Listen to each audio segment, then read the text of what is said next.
ಧರ್ಮಸ್ಥಳದಲ್ಲಿ ಶವ ಹೂತಿಟ್ಟ ಆರೋಪ ಎಸ್ಐಟಿ ತನಿಖೆ ತೀವ್ರ ಆಗಿದೆ. ಈ ಅಧಿಕಾರಿಗಳಿಂದ ಅನಾಮಿಕನೊಂದಿಗೆ ಕೆಲಸ ಮಾಡುತ್ತಿದ್ದವರ ಪತ್ತೆ ಹಚ್ಚೋದೆ. ಈ ಸಫಾಯಿ ಕರ್ಮಚಾರಿಗಳಾಗಿ ಕೆಲಸ ಮಾಡ್ತಿದ್ದಂಥ ಐವರನ್ನ ಪತ್ತೆ ಹಚ್ಚಲಾಗಿದೆ. ತಮಿಳುನಾಡು ಮೂಲದ ಐವರನ್ನ ಎಸ್ಐಟಿ ವಿಚಾರಣೆ ನಡೆಸಿದೆ. ಐವರನ್ನ ಕರೆಸಿ ವಿಚಾರಣೆ ನಡೆಸಿ ಎಸ್ಐಟಿ ಈಗಾಗಲೇ ಹೇಳಿಕೆಯನ್ನ ದಾಖಲಿಸಿಕೊಂಡಿದೆ. ಸೊ ಧರ್ಮಸ್ಥಳ ಗ್ರಾಮ ಪಂಚಾಯತ್ನ ಹಳೆ ದಾಖಲೆಯನ್ನ ಮುಂದಿಟ್ಟುಕೊಂಡು ತನಿಖೆ ಮಾಡ್ತಿದ್ದಾರೆ. ಕಿರಣ್, ಈ ವಿಚಾರ ಈಗ ಈ ಅನಾಮಿಕನೊಂದಿಗೆ ಕೆಲಸ ಮಾಡ್ತಿದ್ದವರನ್ನ ಪತ್ತೆ ಮಾಡಿ ತನಿಖೆಗೆ ಒಳಪಡಿಸಿದ್ದು. ಸೊ ಈಗ ಆತನ ಮೇಲೆ ಅನುಮಾನ ಇತ್ತು ಅನ್ನೋ ಕಾರಣಕ್ಕೆ ಆ ಆಯಾಮದಲ್ಲಿ ಎಸ್ಐಟಿ ಈ ತನಿಖೆ ಮಾಡಿರೋದಾ? ಇದರ ಪ್ರೋಗ್ರೆಸ್ ಏನ್ ಗೊತ್ತಾಗ್ತಾ ಇದೆ? ವಿಜಯ್, ಹಲವಾರು ಆಯಾಮಗಳು ಅಂದ್ರೆ ಒಂದು ಘಟನೆ ತನಿಖೆ ಮಾಡಬೇಕಾದ್ರೆ ಪ್ರತಿಯೊಂದು ಎಲ್ಲ ಆಯಾಮಗಳಲ್ಲೂ ಎಸ್ಐಟಿ ತನಿಖೆ ನಡೆಸ್ತಾ ಇದೆ. ಅನಾಮಿಕ ದೂರುದಾರ ಬಂದು ಈ ತರದ ಘಟನೆಗೆ ಆಗಿದೆ ಅನ್ನುವ ಮಾಹಿತಿ ನೀಡಿದ್ದ. ಆತರ ಎಲ್ಲೆಲ್ಲಿಯ ಜಾಗಗಳನ್ನು ತೋರಿಸ್ತೀನಿ ಅನ್ನೋದು ಹೇಳಿದ್ದ.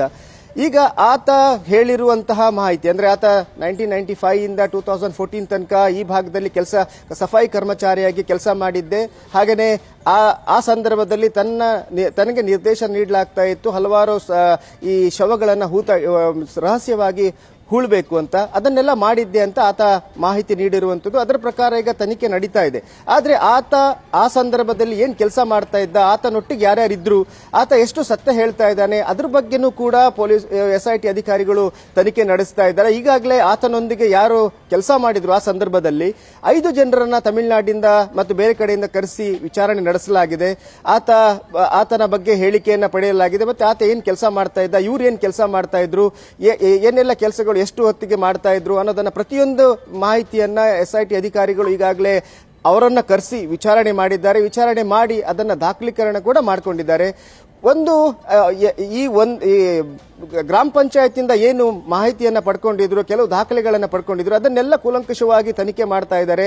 ಆ ಸಂದರ್ಭದಲ್ಲಿ ಯಾರೆಲ್ಲ ಕೆಲಸ ಮಾಡಿದ್ರು, ಗ್ರಾಮ ಪಂಚಾಯತಿಲಿ ಯಾರು ಕೆಲಸ ಮಾಡಿದ್ರು, ಆ ಸಂದರ್ಭದಲ್ಲಿ ಅಲ್ಲಿದ್ದಂತಹ ಅಧ್ಯಕ್ಷರು ಯಾರು, ಉಪಾಧ್ಯಕ್ಷರು ಯಾರು, ಮತ್ತೆ ಸದಸ್ಯರು ಯಾರು, ಪ್ರತಿಯೊಂದನ್ನ ಈಗ ಇನ್ಫಾರ್ಮೇಶನ್ ತೆಗೆದು ಅದನ್ನ ಕ್ರೋಢೀಕರಣ ಮಾಡಿಕೊಂಡು ಅದನ್ನ ಬೈಫರ್ಕೇಟ್ ಮಾಡ್ತಾ ಇದ್ದಾರೆ. ಪ್ರತಿಯೊಂದು ಹಂತದಲ್ಲೂ ಅಂದ್ರೆ ಎಲ್ಲಾ ಆಯಾಮಗಳಲ್ಲೂ ಕೂಡ ಎಸ್ಐಟಿ ತನಿಖೆ ಮಾಡ್ತಾ ಇರುವಂತದ್ದು. Vijay, thank you Kiran. News first, ನಿರ್ಭೀತಿಯಿಂದ ನಿಮ್ಮ ಪರವಾಗಿ.